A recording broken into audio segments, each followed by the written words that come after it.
Well, as much as I understand, there is an official affirmation for this visit. Look, between you and me, I think that Israelis are going around the Middle East in many more places than Sudan. And usually they go undercover.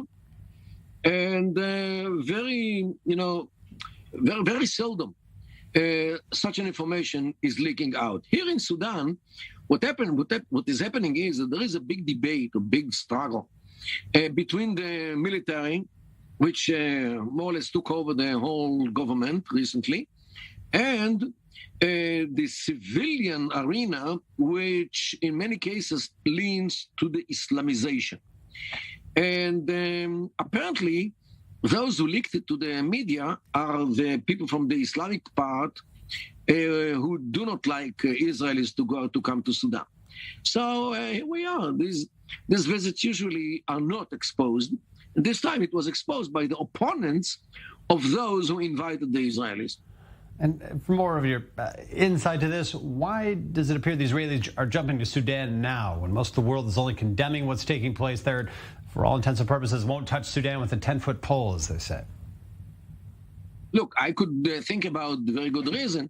As you know, the new regime, or the renewed from 2 weeks ago, might be willing to show all kinds of achievements, like buying or acquiring, let's say, watering system, irrigation system from Israel or from another country which gets it from Israel, in order to promote the idea that this is the best government which Sudan has. And as you know, Sudan suffers tremendously from the lack of water because of the dam on the Nile, which the Ethiopians now are actually finishing.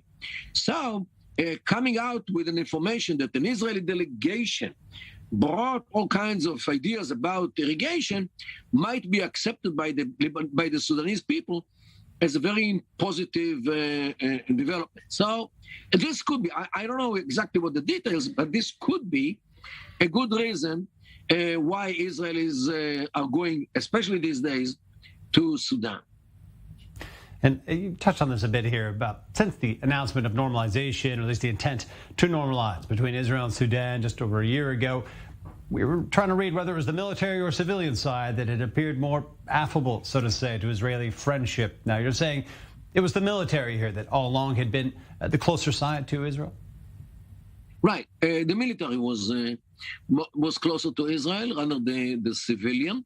The civilian there, don't forget, do have some influence of Hassan Tourabi, the Muslim Brotherhood activist. And today, the Muslim Brotherhood are in bed with the Iranians. Just look at Qatar and Hamas, which is a Muslim Brotherhood offshoot, which is definitely with Hamas. So the Arab world today is sharply divided between those organizations and people, of course, who are siding with Iran and those who side with Saudi Arabia. And this struggle actually today is in very high volume during the last, let's say, couple of weeks. Dr. Mordechai Kedar, thanks for being with us on the latest around Sudan and Israel.